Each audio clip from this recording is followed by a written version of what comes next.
المجتهدون الذي لا يدركه بعد الهمم ولا يناله غوص الفتن الذي ليس لصفته حد محدود ولا نعت موجود ولا وقت معدود ولا أجل ممدود وترى الخلائق بقدرته ونشر الرياح برحمته وبطل بالصخور ميدان أرضه الصلاة والسلام على سيدنا ونبينا وشفيع ذنوبنا وحبيب قلوبنا وطبيب نفوسنا العبد المؤيد والرسول المسدد المصطفى الأمجد صاحب الأبد أول الأبد الذي سمي بالسماء بأحمد وفي الأرضين بالقاسم محمد اللهم صل على محمد وآل محمد وعلى أهل بيته الطيبين الطاهرين المعصومين المظلومين المنتخبين المنتجبين واللعنة الدائمة على أعدائهم مزير فضائلهم قاسم حقوقهم هادم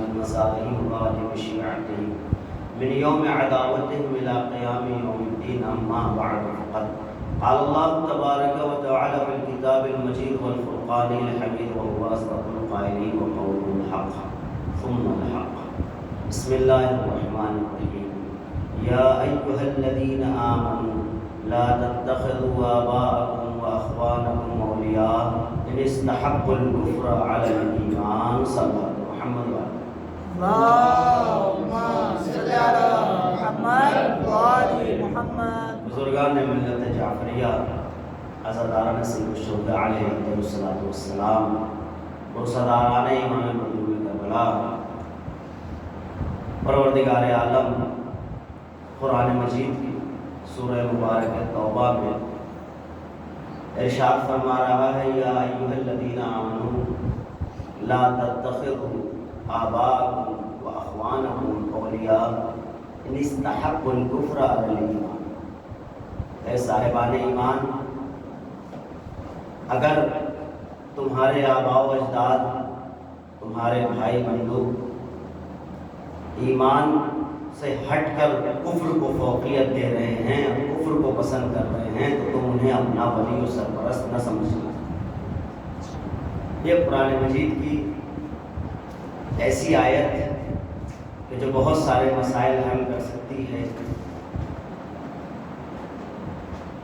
قرآن صاف لفظوں میں کہہ رہا ہے کہ اگر انہیں کفر پسند ہے تو تم انہیں اپنا نہ سمجھو، چاہے وہ باپ ہو یا بیٹا ہو، خاندان کا کوئی بھی فرد ہو، اگر انہیں ایمان سے ہٹ کر کفر اچھا لگ رہا ہے تو وہ تمہارے کچھ نہیں، تم سے ان کا کوئی رشتہ نہیں ہے، تم انہیں اپنا ولی نہ سمجھنا، اپنا سرپرست نہ سمجھنا، یا میں مسلمانوں کا ترجمہ کر دوں اپنا دوست نہ سمجھنا، اپنا دوست ان کو نہ بنانا کہ اگر وہ کفر کو بہتر سمجھتے ہیں اور ایمان کو بہتر نہیں سمجھتے، ایمان پر کفر کو فوقیت دیتے ہیں۔ عزیزان گرامی، اگر اس آیت پر غور کیا جائے اور اس آیت کے سلسلے سے گفتگو کی جائے بہت سارے مسائل حل ہو سکتے ہیں اسی آیت میں سے۔ دیکھیں، کسی بھی شخص کے لیے ایک کام بہت سخت ہے۔ ایک مثلا کوئی ہمارا ہم فکر آدمی ہے تو اس کو اپنے ساتھ ملانا آسان ہے، لیکن اگر کوئی ایسا ہے جو ہم فکر نہیں ہے، دوسری فکر رکھتا ہے، اس کو اپنی فکر کے سانچے میں ڈھالنا مشکل ہے۔ رسول کے اوپر ایک بہت بڑی ذمہ داری تھی جب رسالت مآب مبعوث برسالت، وہ ذمہ داری رسالت مآب پر یہ تھی کہ انہیں اپنوں سے اتنا مسئلہ نہیں تھا، اپنے تو ساتھ میں جو خلص افراد تھے وہ تو تھے، انہیں ان لوگوں کو دائرہ اسلام میں لانا تھا جو سرحد اسلام سے باہر تھے، اور آپ اور ہم سے بہتر کوئی نہیں جان سکتا سرحد کے اس پار کے آدمی کو اس پار لانا کتنا مشکل ہے۔ سرحد کے اس پار والے بندے کو سرحد کے اس پار لانا کتنا مشکل امر ہے، یہ ہم سے اور آپ سے بہتر کوئی نہیں جان سکتا۔ تو بہت بڑا معاملہ تھا رسالت مآب کے اوپر، کندھوں پہ ایک ذمہ داری تھی ان کے شانوں پر کہ انہیں سرحد اسلام سے بلکہ انسانیت سے باہر افراد کو انسان بنانا تھا۔ جن کے لیے امیر المومنین نے استعمال کیا خطبے میں کیا کہ تم ایسی قوم تھے جو اشر اقوام، جو شریر ترین قوم. تمہارا عالم کیا تھا؟ بادیہ نشینوں، تم سانپ بچھو کھانے والے افراد. تمہیں انسان بنانا محمد کا کمال تھا. سبحان اللہ سبحان اللہ. تمہیں انسان بنانا محمد کا کمال تھا. ورنہ تو جب امیر المومنین نے رسالت کے مبعوث پر رسالت ہونے کا واقعہ نقل کیا ہے تو امیر المومنین نے یہی فرمایا تم تھے کیا؟ اشر دین، بدترین دین پر تھے، شیطان کے ساتھ ہی تھے. تم جیسوں کو محمد مصطفیٰ نے انسان بنا دیا، یہ شکر کا مقام نہیں تو کیا ہے؟ ایک صلوات پڑھ دے محمد والے محمد. اللہم صلی علی محمد. جب انسان تھوڑا بہت اسلام لے آیا تو اپنے اسلام کی دھوس، اپنے اسلام کا غرور نبی کے سامنے پیش کرنے لگا. قرآن نے آئے تو قرآن نے آواز دی آیت کی صورت میں، تمہارا کمال نہیں ہے کہ تم مسلمان ہو گئے. لقد من اللہ علی المؤمنین اذ بعث فیہم رسولا. یہ اللہ کا احسان تھا کہ تم نے رسول بھیج دیا اور تمہیں مسلمان بنا.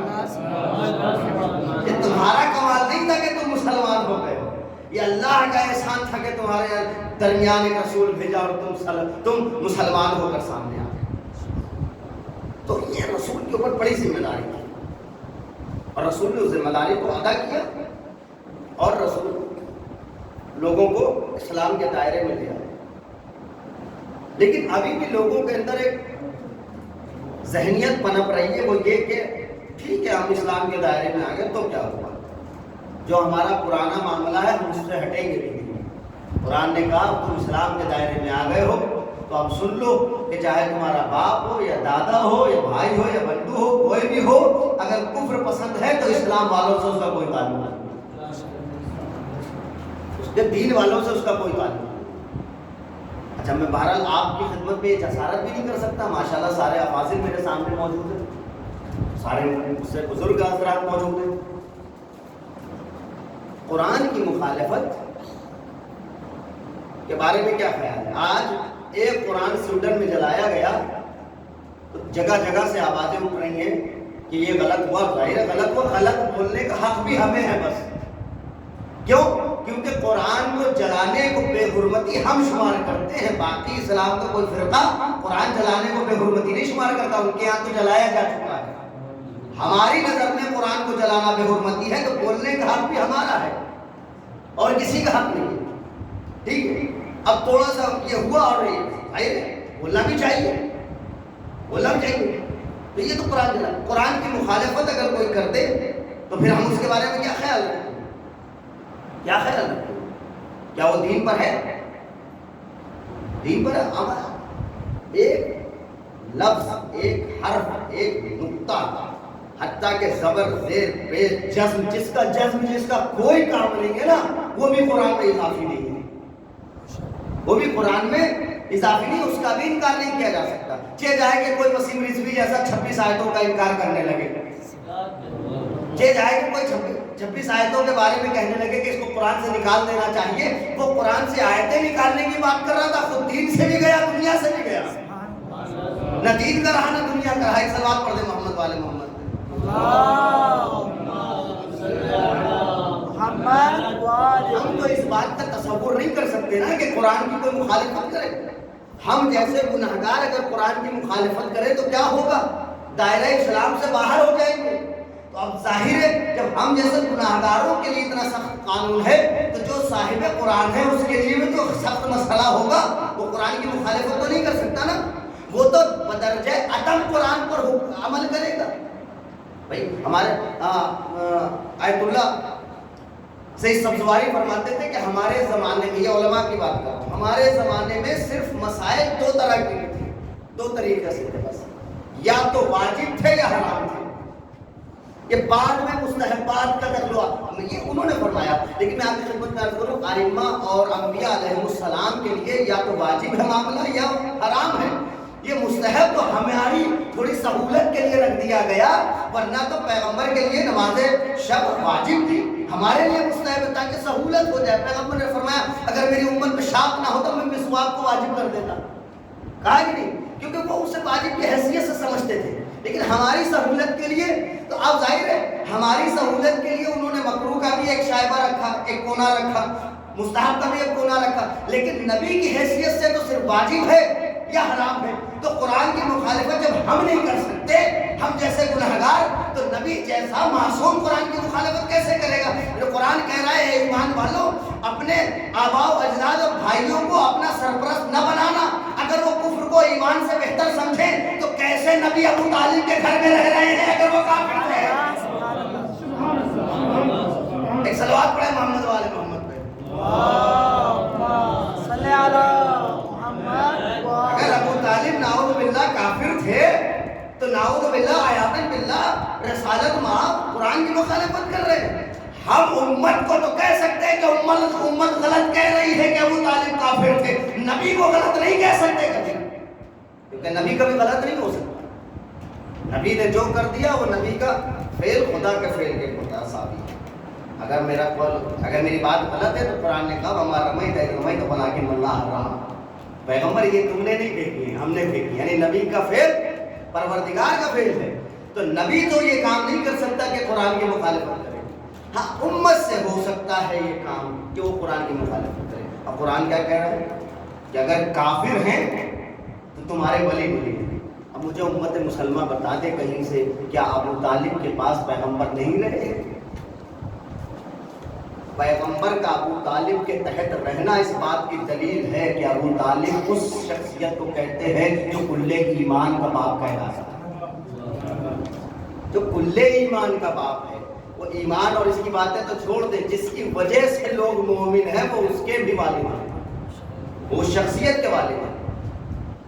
عزیزان گرامی، آپ ملاحظہ کریں کہ کتنی سخت منزل تھی یہ.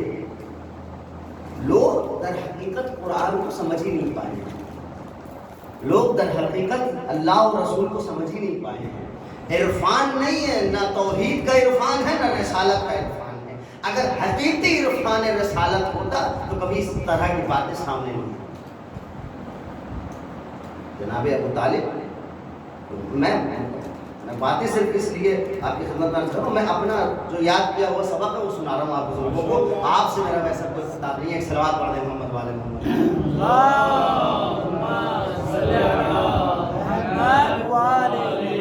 میں اپنا یاد کیا ہوا سبق سنا رہا ہوں. جناب ابو طالب کوئی معمولی شخصیت تھوڑی نہ ہے کائنات کی. یہ وہ شخصیت ہے کہ جس کی رحلت پہ خدا نے کہہ دیا کہ پیغمبر اب تمہارا ناصر اب نہیں رہا، کا خالق ہے. یعنی جس کا وجود پیغمبر کو تقویت بخشتا تھا، اس شخصیت کا نام ابو طالب ہے. کسی نے امیر المومنین سے پوچھا دور خلافت میں، مولا کے ظاہری دور خلافت، یا یہ بتائیے آپ کو تو اللہ نے اتنا رتبہ دے دیا ہے، اتنی بلندی دے دی ہے، آپ خلیفہ رسول ہے، وَأَبُوكَ فِي النَّارِ، اور آپ کے والد بزرگوار جہنم میں. اگر میرا مولا وہاں خاموش رہ جائے تو بات کی تائید ہو جائے گی، لیکن میرے مولا نے وہ جملہ کہا ہے کہ آنے والے تمام قیامت تک اس نسلی افراد پر اور اس طرح کے لوگوں پر، ان کی ساری نسلوں کے رخ پر ایک تماچا ہے. مولا کہتے ہیں مَا فَضَّ اللَّهُ فَاقْ، خاموش ہو جا، اللہ تیرا منہ توڑے. جس کا بیٹا قسیم نارے و جنت ہو اس کا باپ جہنم میں رہے گا. صلوات پڑھ دیں محمد والے محمد.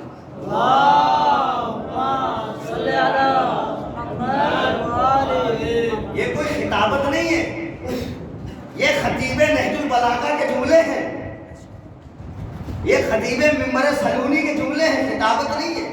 وہ کہہ رہے ہیں محفظ اللہ فاق، تیرا منہ اللہ توڑے، خاموش ہو جا. پھر مولا فرماتے ہیں میرے والد کی بات کرتے ہو، آج سن ہی لو میرے منہ سے کہ میرا باپ کون ہے. فرماتے ہیں والذی بعث محمد النبی، والذی بعث بالحق نبی، والذی بعث محمد بالحق نبی، وہ جس نے پیغمبر کو حقیقی اور حق کے ساتھ نبی بنا کر لو شفع ابی لکل مذنب علی وجہ الارض لشفعه اللہ. اگر میرا والد گرامی قیامت کے دن ساری زمین والے گناہگاروں کی شفاعت کے لیے کھڑا ہو جائے گا تو اللہ شفاعت قبول کرے گا. سبحان اللہ سبحان اللہ. یہ کون کہہ رہا ہے؟ ہم اور آپ. امیر المومنین فرما رہے کہ اگر میرے والد قیامت کے دن شفاعت کی ذمہ داری لے کے کھڑے ہو جائے کہ تمام کائنات کے گناہگار لوگوں کی شفاعت کرنی ہے خدا، تو خدا قبول کرے گا. پھر فرماتے ہیں ان نور ابی یوم القیامت لیطفئ انوار الخلائق. میرے باپ کا نور قیامت کے دن ساری کائنات کے نور کو بجھا دے گا الا انوار خمسہ، مگر 5 نور ایسے ہوں گے جنہیں نہیں بجھائے گا. کیوں؟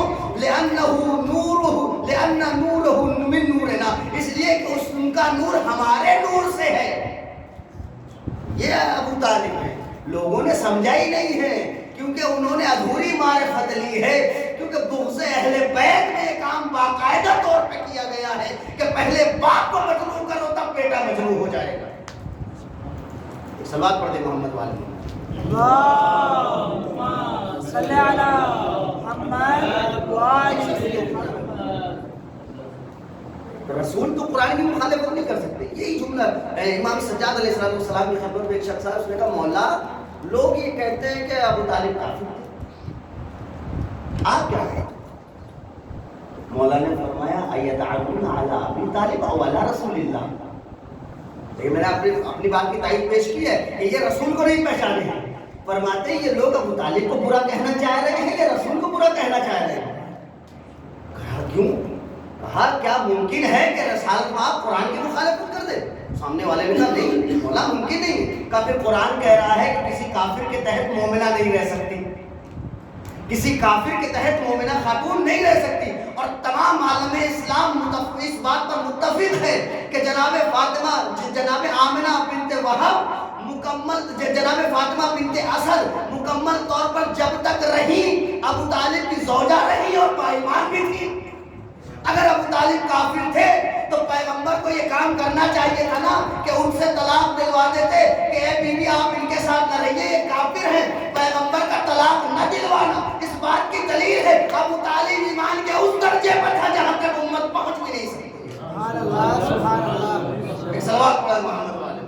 اللہم صلی علی محمد وآلہ محمد. جناب ایک شاعر گزرے جناب دبیر سیتا پوری، یہ مرزا دبیر نہیں، دبیر سیتا پوری صاحب. وہ کہتے تھے ابو طالب خالق ان کا ہے یا صغیر صاحب کا ہے، صغیر بہانوی کا، مجھے نام میں کنفیوز ہو رہا ہوں. فرماتے تھے ابو طالب کا ایما بھی ہے اس انگور کی صورت جسے پانے کو دنیا لومڑی بن کر اچھلتی ہے.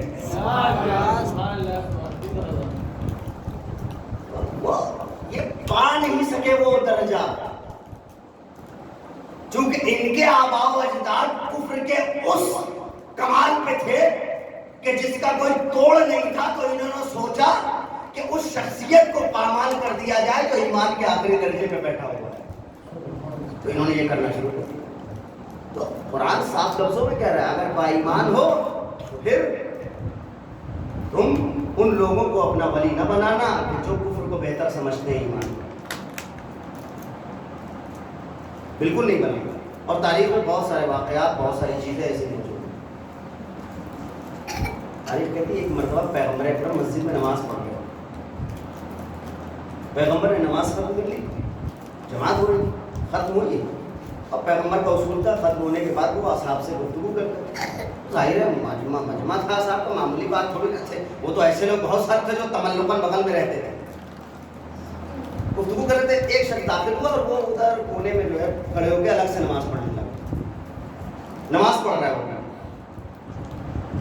مولا نے ایک مرتبہ رسالت مآب نے کہا جب اس کی نماز ختم ہوئی، یا عبد اللہ احب فی اللہ وابغض فی اللہ ووال فی اللہ وعاد فی اللہ.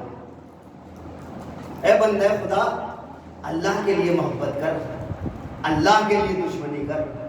اللہ کے لیے تو ولایت اور اپنا جو ولی و سرپرست اللہ کے لیے کسی کو سمجھ اور اللہ کے لیے دشمنی کر. وہ نماز پڑھ رہا ہے، کس کی عبادت کر رہا ہے؟ اللہ ہی کی تو کر رہا ہے. لیکن اس کے باوجود پیغمبر فرما رہے ہیں احب فی اللہ وابغض فی اللہ ووال فی اللہ وعاد فی اللہ. وہ بڑا ہوشیار آدمی تھا. اس نے کہا یا رسول اللہ میں کیا ایسا کروں کہ یہ قول آپ کا صادق آ جائے کہ میں نے اللہ کے لیے محبت کی، اللہ کے لیے دشمن بنایا، اللہ کے لیے سب کچھ کر رہا ہوں، کیا کروں؟ کچھ تو بتائیے، یہ تو سب وہ ہے جو آپ نے بتایا وہی کر رہا ہوں میں۔ آپ نے کہا نماز پڑھو، نماز پڑھ رہا ہوں، آپ نے کہا روزے رکھو، روزے رکھ رہا ہوں، آپ نے کہا حج کرو، حج پہ جا رہا ہوں۔ اب اس کے باوجود بھی کوئی چیز ہے کہ جس سے یہ ثابت ہو جائے کہ حب اللہ ہے، اللہ سے محبت ہے، اللہ کے لیے عداوت ہے؟ ارے کہتی پھر پیغمبر نے فرمایا اگر تم اللہ کے لیے محبت نہیں کرو گے نا، ایک بھی چیز قبول نہیں ہوگی، ایک بھی چیز قبول نہیں۔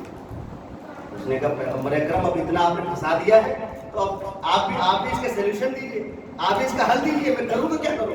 تاریخ دی فضا خلامی اتنی دیر میں مولا کائنات سامنے سے داخل ہوئے، فاشار الی امیر المؤمنین وقال، پیغمبر نے امیر المؤمنین کی طرف اشارہ کیا، کہا اترا هذا، اے بندے خدا اس کو دیکھ رہے ہو؟ جی بالکل دیکھ رہے ہیں۔ هذا ولی اللہ، یہ اللہ کا ولی ہے۔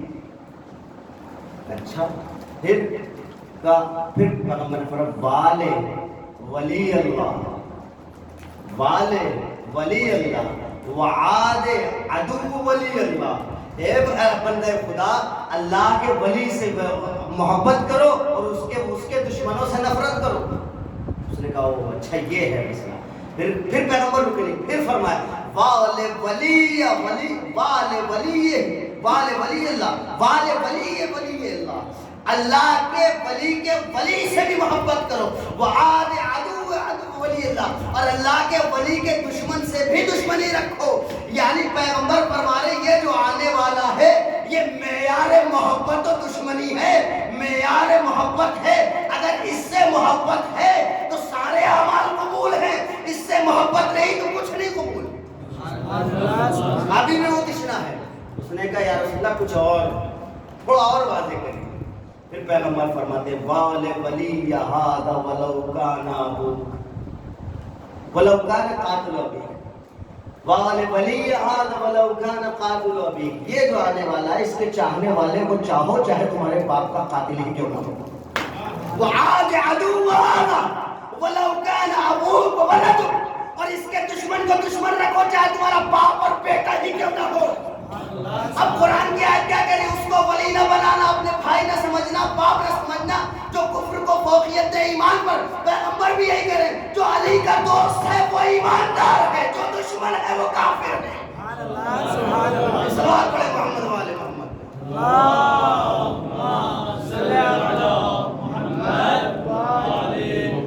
اب اس آیت کی میں وہ تفسیر آپ کی خدمت پیش کروں۔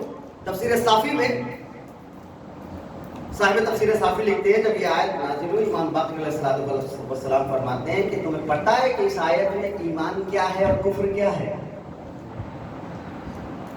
فرماتے ہیں الایمان علی بن ابی طالب۔ اب کیا خانے علی میں آیت ہے اگر کفر پر ایمان کو فوقیت دی جا رہی ہے، ایمان پر کفر کو فوقیت دی جا رہی ہے تو وہ تمہارے دوست، تمہارے، میں مسلمانوں کا ترجمہ دوست کر دوں، ویسے تو تمہارا سرپرست نہیں ہے۔ امام فرماتے ہیں کہ یہاں پر ایمان سے مراد علی ہے اور کفر سے مراد وہ افراد ہیں جنہیں کائنات مسلمان سمجھ رہی ہے۔ اگر اب اس طرح سے آیت کو یوں اب اس کا ترجمہ یوں کرو کہ اے ایمان والوں تمہارے اپنے جو ہیں باپ بھائی بہن جو بھی ہیں تم انہیں اپنا سرپرست نہ سمجھنا اگر وہ کسی کو علی پر فضیلت دے رہے ہیں، کیونکہ علی الگ ہے وہ الگ ہیں۔ ایک صلوات پڑھے محمد والے محمد پہ۔ اگر اہل نتو خیروں کو علی پہ فضیلت دی جا رہی ہے، ان کو بہتر سمجھا جا رہا ہے تو پھر وہ تمہارے ولی نہیں۔ اب مجھے نہیں پتا کہ اس آیت کو کس نے عمل کیا کہ نہیں کیا، لیکن ایک شخصیت نے بھرپور عمل کیا ہے، ایک شخصیت نے تو بھرپور عمل کیا ہے۔ اس شخصیت کا نام ہے محمد بن ابی بکر۔ محمد بن ابی بکر نے اس پہ اتنا عمل کیا ہے، تاریخ کہتی ہے کہ مدینے میں کیا منظر تھا کہ جب جناب محمد بن ابی بکر نے ایک دن مولا کا دست مبارک پکڑا کہ مولا چلیے آئے، مولا کا ہاتھ پکڑ کے اور ساتھ ساتھ چلے اور باپ کی قبر پر آئے۔ آنے کے بعد تاریخ کہتی ہے کہ اپنا قدم پیر باپ کی قبر پہ رکھا، مولا کا ہاتھ پکڑے ہیں اور چند اشعار پڑھے ہیں، یا ابانا قد وجدنا ما صلوحا، ہمیں پتا ہے کون کتنے پانی میں ہے، وانت الذی ابو، اور جس کا تو باپ ہو اس کی بے عزتی کے لیے یہی کافی ہے کہ تو اس کا باپ ہے۔ محمد بن ابی بکر کے شعر میں پڑھ رہا ہوں کہ جس کا تم جیسا باپ ہو تو اس کی بے عزتی کے لیے تو یہی کافی ہے کہ تم اس کے باپ ہو۔ وَإِنَّمَا أَخْرَجَنِي مِنْكَ الَّذِي، ارے تیرے صلب سے اس نے مجھے وجود دیا ہے جو کھارے پانی سے موتی نکال دیتا ہے۔ جب کھارے پانی سے موتی نکال دیتا ہے، الَّذِي أَخْرَجَ الدُّرَّ مِنَ الْمَاءِ الْمَلَحَّ، کہ جو کھارے پانی سے موتی نکال دیتا ہے۔ یہ کس سے کہہ رہا ہے؟ یہ کون ہے؟ محمد بن ابی بکر۔ قسم بخدا میں آج ایک جملہ اپنی خدمت میں عرض کروں، پوری صحائف ستہ پڑھ جائے گی، صرف ایک کتاب نہیں، بخاری، مسلم، داؤد، نسائی، ماجہ سب پڑھ جائے گی۔ غیر نتو خیروں سے روایت بھری پڑی ہے، ہم ایسوں سے روایت ہے کہ جن کو پتہ بھی نہیں ہے کیا ہے، لیکن پورے اس میں محمد بن ابی بکر کا تذکرہ بھی ہے۔ معاویہ کو کیوں خال المومنین کہا جا رہا ہے بھائی؟ کیوں؟ کیونکہ ان کی بہن رسالت ماں کی زوجیت میں ہے۔ یا محمد بن ابی بکر نے کیا بگاڑا ہے؟ ان کی بہن بھی تو ایک ان کی زوجیت میں ہے، ان کی بہن بھی تو ایک زوجیت میں ہے، ان کو خال المومنین کہا جا رہا ہے، ان کو نہیں کہا جا رہا۔ کیوں؟ صرف اس لیے کہ بغضاً لعلی ابن ابی طالب، وہ علی کے ساتھ جڑے ہوئے ہیں اس لیے خال المومنین نہیں ہے، ورنہ وہ بھی خال المومنین ہوتے اگر علی کے مخالف نہ ہوتے۔ لیکن محمد بن ابی بکر نے کہا نہیں، قرآن نے کہا ہے کہ ایمان پہ کفر کو فوقیت اگر دی تو پھر وہ نہ باپ ہے، نہ بھائی ہے، نہ دادا ہے، کوئی معنی نہیں رکھتا، اہم چیز ہے ایمان۔ پھر جناب محمد بن ابی بکر کہتے ہیں مولا کے چہرے کی طرف دیکھ، یا بنی زہرا انتم عادتی، اے بنی زہرا آپ تو میرے سب کچھ ہو، وبکم فی المیزان وبکم فی الحشر میزان رجحا، تمہاری وجہ سے تو قیامت میں میرا نامہ اعمال اوپر رہے، بھاری رہے گا۔ پھر فرماتے ہیں ان صح ولائی لکم، اگر میری آپ سے محبت سچی ہے نا، لا ابالی ای قلب قد نبحا، مجھے کوئی فرق نہیں پڑتا مدینے کا کوئی بھی کچھ بھی کہتا رہے، وہ لفظ یہاں سے کہنا مناسب نہیں ہے، باقی آپ تو اسے سمجھ گئے باقاعدہ طور پہ، مجھے کوئی فرق نہیں پڑتا مدینے کا ایرا غیرہ نتو غیرہ کیا کہتا ہے، میں تو اتنا سمجھتا ہوں کہ آپ سب کچھ ہیں۔ یہ شخصیت عمل کر رہی ہے قرآن پر، کر رہی ہے کہ نہیں کر رہی؟ باقاعدہ طور پہ کر رہی ہے، قرآن کی آیت پر عمل ہو رہا ہے۔ اے ایمان والوں، اگر کوئی تمہارا اپنا کفر کو فوقیت دے رہا ہے ایمان پر تو وہ تمہارا اپنا نہیں ہے۔ محمد بن ابی بکر کے فعل سے دو چیزیں سمجھ میں آئی، ایک تو یہ سمجھ میں آیا کہ کافر کون ہے اور ایمان کیا ہے، دوسرا یہ سمجھ میں آیا محمد بن ابی بکر نے مولا کا ہاتھ پکڑا ہے اور پیر کہیں اور رکھا ہے۔ محمد بن ابی بکر کے فعل نے بتا دیا جو جس کے لائق ہونا اسے وہی رکھنا چاہیے۔ ایک سبق پڑھے محمد والے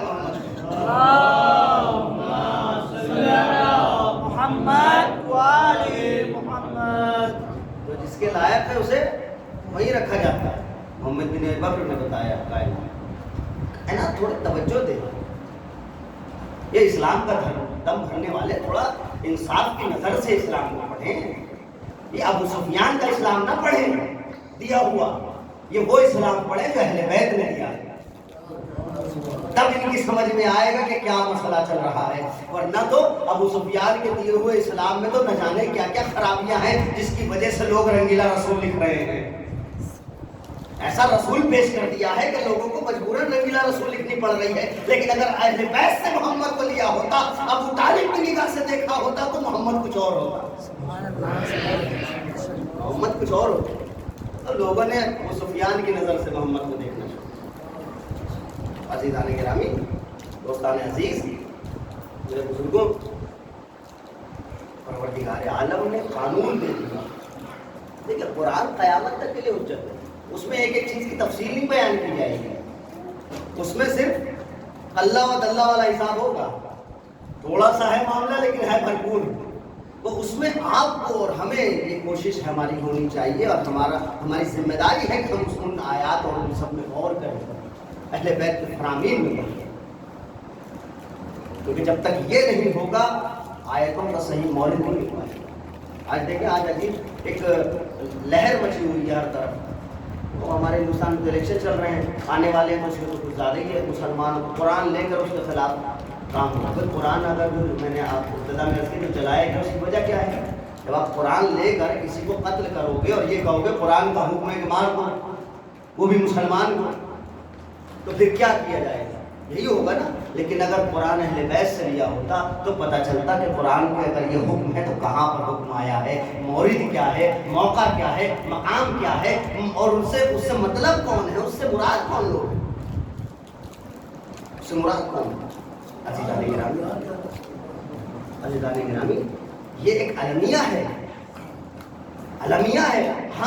ہماری قوم میں بہرحال میں چونکہ یہ سارے ہم یہاں فاضل حضرات ہیں, یہ بات آپ سے نہیں ہے, یہ قرآن والا ہے, بس میں یہ اجارہ والا معاملہ ہو رہا ہے, یہ اس کے تھرو اور بھی جگہ پہنچ سکتی ہے. یہ قرآن کا معاملہ ہے. ہمارے یہاں اتنے مطمئن ہو گئے, ہم تو اسی میں خوش ہے قرآن ہمارے گھر نازل ہوا, ہم اسی میں خوش ہو گئے. قرآن اتنی اوپر رکھ دیا گیا کہ وہ صرف دھول کھاتا ہے, پڑھنے میں نہیں آتا ہمارے یہاں.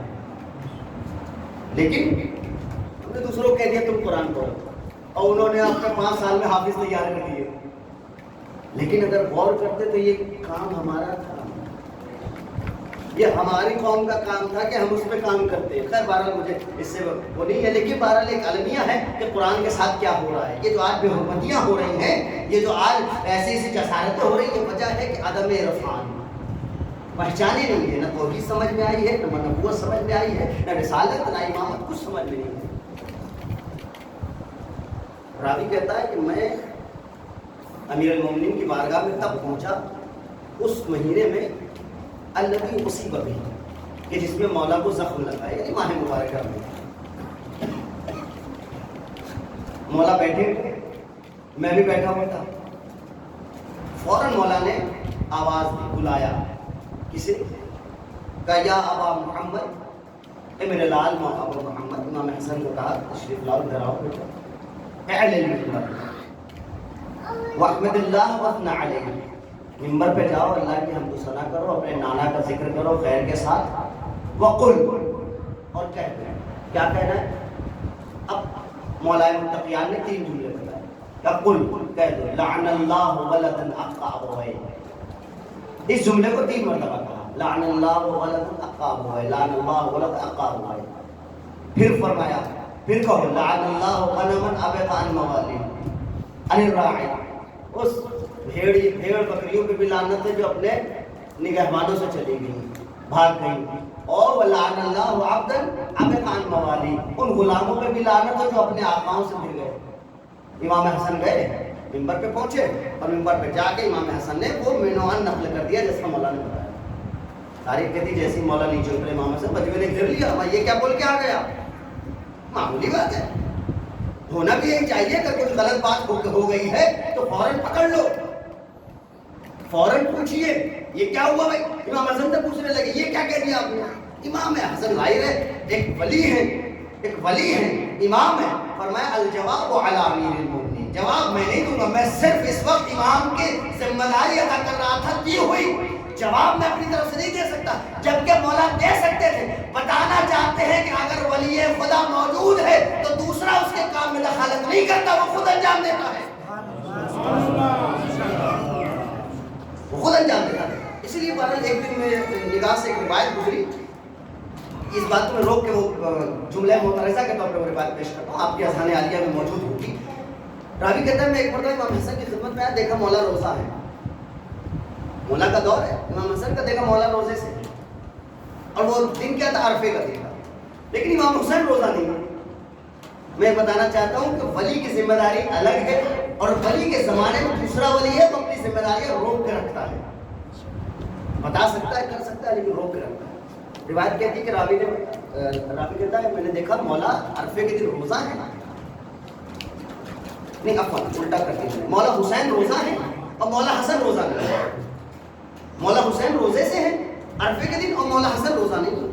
اور میں نے کہا کوئی مسئلہ نہیں, آگے چلا. پھر مولا حسین کے دور میں آیا تو دیکھا مولا حسین روزہ نہیں ہے عرفے کے دن, مولا سجاد روزہ ہے. اس نے کہا مولا میں ایک مرتبہ امام حسن کے پاس آیا تھا, تو اس وقت عرفے کے دن آپ روزے سے تھے، مولا حسن روزے سے نہیں تھے.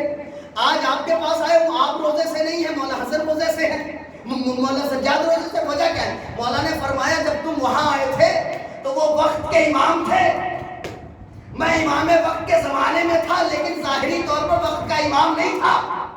اگر وقت کا امام عرفے کا روزہ رکھتا تو تم سمجھتے واجب روزہ ہے، اس لیے وقت کے امام نے نہیں رکھا، میں نے رکھا. اب میں وقت کا امام ہوں تو میں نہیں رکھ رہا ہوں، میرا بیٹا سجاد رکھ رہا ہے تاکہ امت واجب نہ سمجھے، مستحب سمجھے. فرق ہے. تو اب وہاں مولا سے جب پوچھا، مولا نے کہا جواب والا میرے لیے دے سکتے تھے نا، لیکن نہیں دیا. کیوں؟ وہ وجہ ہی نہیں، تاکہ لوگ یہ نہ گمراہی میں نہ پڑ جائیں. اب لوگوں کا مجمع تو مولا کائنات کی طرف متوجہ ہو گیا. یا علی آپ کے بیٹے نے کیا کر دیا، بوال ہو گیا، کچھ گیا وہاں کو. میں اپنے لفظوں میں کہوں تو ایک جمعے کو پھر لگ گیا، شور و غبا ہونے لگا. یا علی یا امیر المومنین، یہ کیسی باتیں اور یہ کیسی باتیں. پہلے وہ سمجھ گئے تھے لعنت والے مسئلے سے، لعنت لاؤ سمجھ گئے تھے کون کون ہے. جہاں جہاں گڑھا تھا پانی جانے لگا تھا اپنے آپ، جہاں جہاں گڑھا تھا پانی اپنے آپ جانے لگا تھا.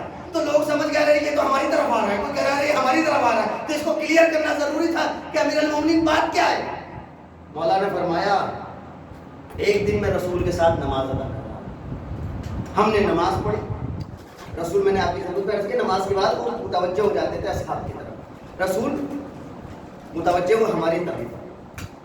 مولا فرماتے ہیں ضرب بیته الیمنى علی یدیہ الیمنى، رسالت ماپ نے اپنا داہنا ہاتھ میرے داہنے ہاتھ میں رکھا، وجتبہ وضمہ ضما شدیدا، اور کس کے دبایا، وجتبہ الی صدرہ، اور سینے سے لگا کہ یا علی.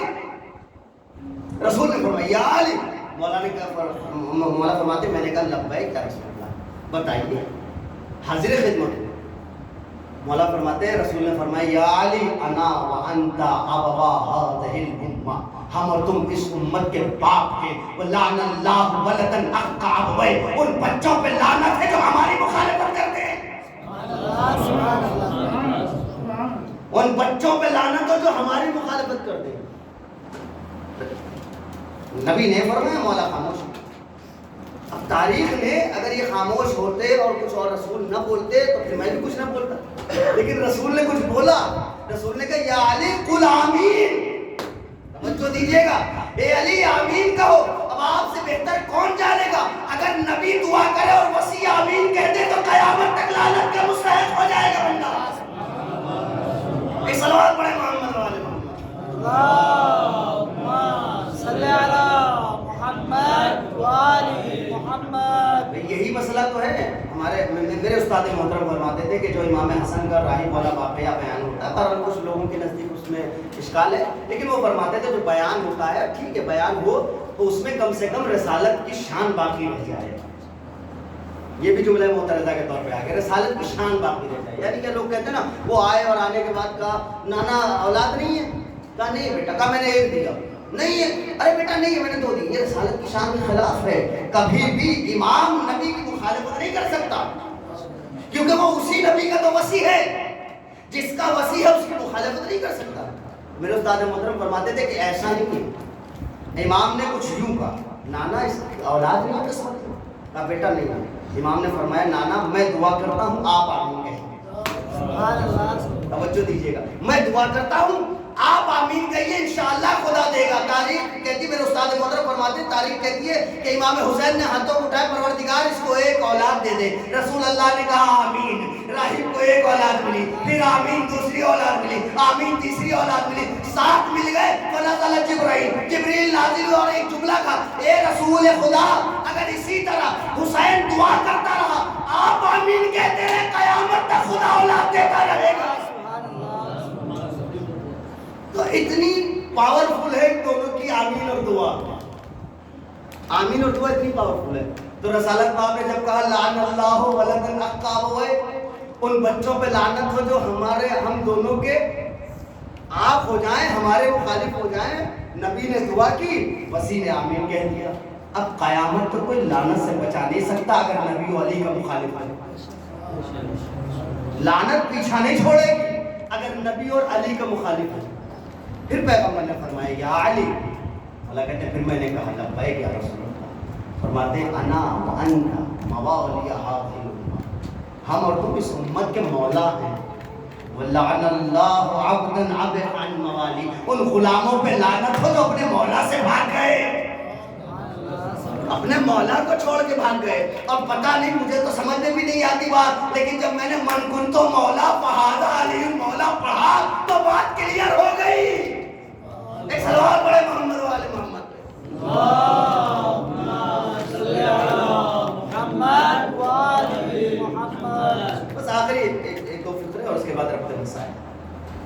پھر پیغمبر نے فرمایا یا علی قل آمین، آمین کہو. یہ ہم مولا کے لفظ کو توڑ مروڑ کے پیش کرنے والوں کو چھوڑیں گے نہیں. اب چاہے دوست مراد لو یا ولی، ہیں دونوں علی اور محمد، جو بھی ان کا مخالف ہوگا وہ قیامت تک لعنتی ہوگا. پھر پیغمبر نے فرمایا یا علی انا وانت راعی هذه الامه، ہم اور تم اس امت کے نگہبان ہیں. ولعن اللہ غنما، ایسی بھیڑ بکریوں پہ لعنت ہو جو اپنے نگہبانوں سے فرار اختیار کر رہے ہیں. اللہ اکبر.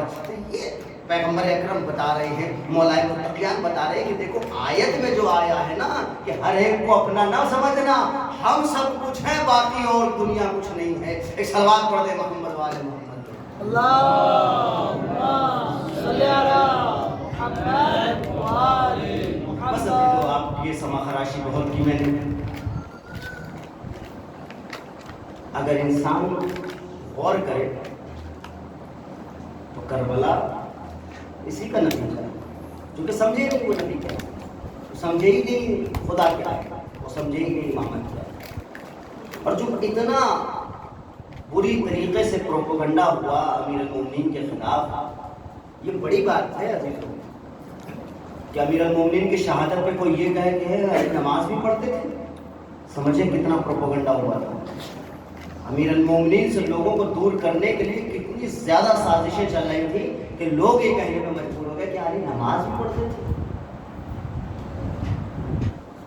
کیونکہ یہ پرورش ہو رہی تھی.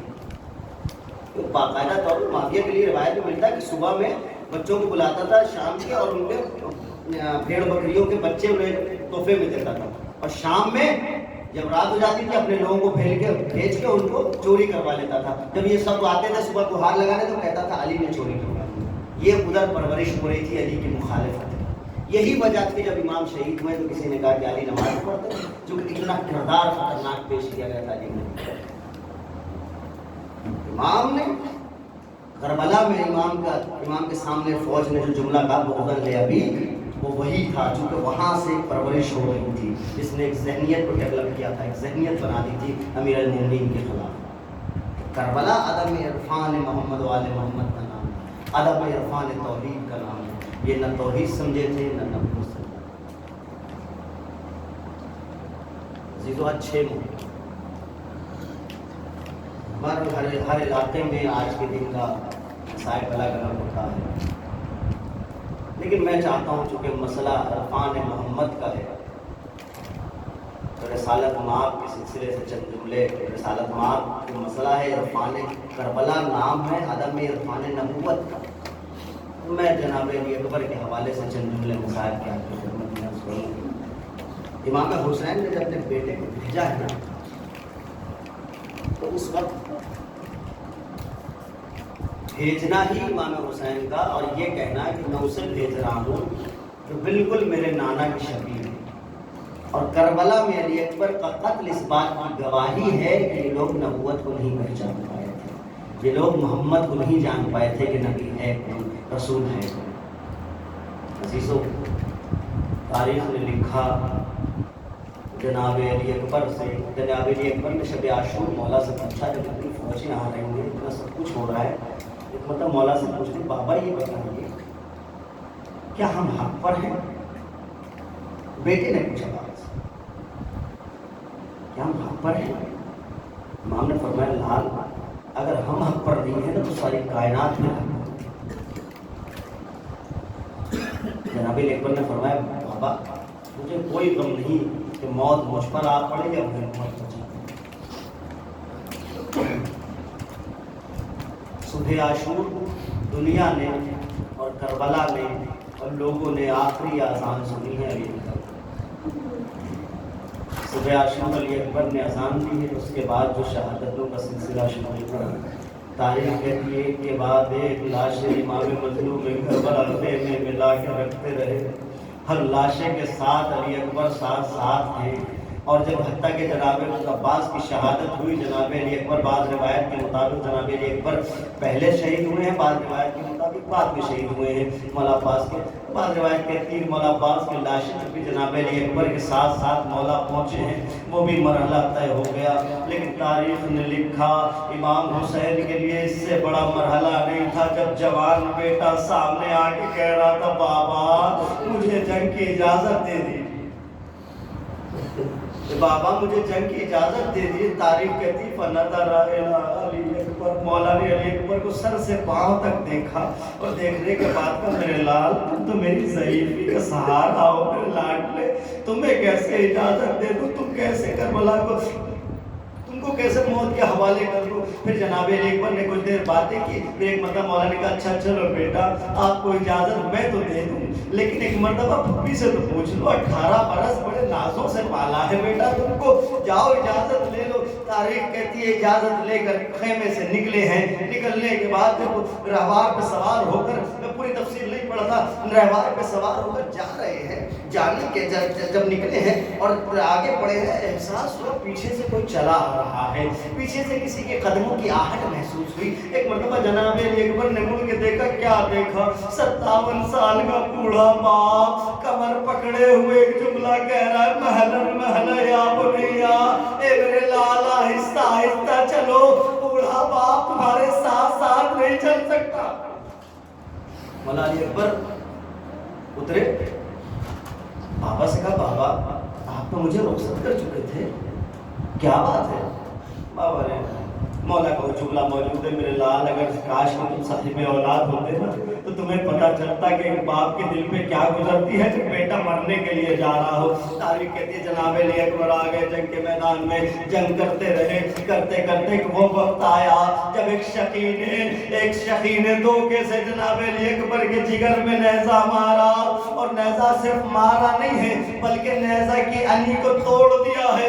جناب علی اکبر پشت رہوار پر ایک مرتبہ پشت رہوار پر سنبھل نہ سکے، زمین کربلا پہ آ رہے ہیں، آواز دی بابا بیٹے کا سلام قبول کیجئے۔ علی اکبر نے مدد کو نہیں بلایا اس لیے کہ جانتے ہیں ارے بوڑھا باپ ہے مدد کو کیسے آئے گا، لیکن باپ ہوتا ہے۔ ایک مرتبہ امام نے کمر پکڑی، این علی کہتے ہوئے مقتل کی طرف بڑھے۔ اجرکم اللہ، خدا کوئی غم نہ دے سوائے غم مظلوم کربلا کے۔ تاریخ کہتی ہے مولا علی ایک مرتبہ امام حسین مولا علی اکبر کی لاشیں پہ پہنچے، دیکھا بیٹا ایڑیاں رگڑ رہا ہے۔ ایک باپ کے لیے سخت ترین مرحلہ ہے کہ بیٹے کو ایسے جاگنی کے عالم میں دیکھے، ایڑیاں رگڑ رہا ہے، ایک ہاتھ سینے پر ہے۔ بیٹا کیا بات ہے؟ کہا بابا زخم ایسا ہے کہ دیکھ نہ سکو گے۔ کہا بیٹا میں امام وقت ہوں، زخم تو دکھاؤ۔ علی اکبر نے بتایا بابا نیزے کی انی ٹوٹ چکی ہے۔ امام نے نیزے کی انی مولا کو بلا کر نکالا ضرور، لیکن جیسے ہی نیزے کی انی نکلی ہے علی اکبر کا کلیجہ باہر آ گیا، خون کا فوارہ اٹھا۔ ایک مرتبہ علی اکبر کو اٹھانا چاہا، 57 سال کے امام حسین ہے، بیٹے سے کہتے بیٹا تمہیں خیمے تک لے جانا ہے، تھوڑا سا ساتھ تو بیٹا، باہیں گلے میں ڈال لو کہ تمہیں میں لے جا سکوں۔ تاریخ کہتی باہیں گلے میں ڈالی، امام نے بیٹے کو اٹھایا ایسے کہ سینے کا حصہ اوپر ہے، پیر زمین پہ خط کر رہے، کچھ دور لے کر چلے، آواز دی اے بنی ہاشم کے بچوں آؤ اپنے بھائی کا لاشا اٹھواؤ۔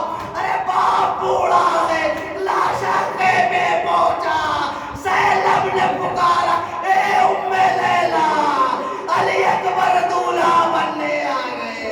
ام لیلا خیمے میں والیا و محمد آگنا وسیعلم الذین ظلموا انا للہ و انا الیہ راجعون بدل ودائی تسلیم الہی صلی اللہ علیہ وسلم۔ بار الہم ہمارے عبادت کو قبول فرما۔ پروردگارہ جہاں جہاں مشیان حضرت قرار ان کی جان مال عزت آبرو کی حفاظت فرما پروردگارہ ہماری جتنی بھی کوششیں اہل بیت کے سلسلے سے ہیں پروردگارہ جس طریقے سے بھی ہم اہل بیت کے حوالے سے کام کر رہے ہیں ان تمام چیزوں کو قبول فرما پروردگار ہمیں توفیق دے کہ ہم زیادہ سے زیادہ اہل بیت علیہ السلام کے سلسلے سے حساس ہو سکیں ان کے سلسلے سے کام کر سکیں پروردگارہ ہمیں اہل بیت کے خادمین میں قرار دے پروردگارہ ہماری عزاداری کو اس طریقے سے عزاداری قرار دے جیسے اہل بیت علیہ السلام چاہتے ہیں پروردگارہ ہمیں علوم آل محمد کی نشر و اشاعت کی توفیق عطا فرما پروردگارہ ہم یہاں پر جس مقصد کے لیے آئے علوم دین حاصل کرنے پروردگارہ ہمارے اس مقصد میں ہمیں کامیاب فرما پروردگارہ ہمیں دن دوگنی رات چوگنی اہل بیت کے صدقے میں علوم آل محمد کی نشر میں اہل بیت کے علوم اہل بیت کے نشر میں اور اس کی اشاعت میں مصروف رہنے کی توفیق عطا فرما پروردگارہ تیری بارگاہ میں سب سے بہترین دعا یہ ہے منتقم خون امام حسین حضرت حجت ہم سب کو ان کے آوازوں سامنے شمار فرما حضرت کا ظہور ہم سب کے حق میں عافیت فرما ربنا تقبل منا انک انت السمیع العلیم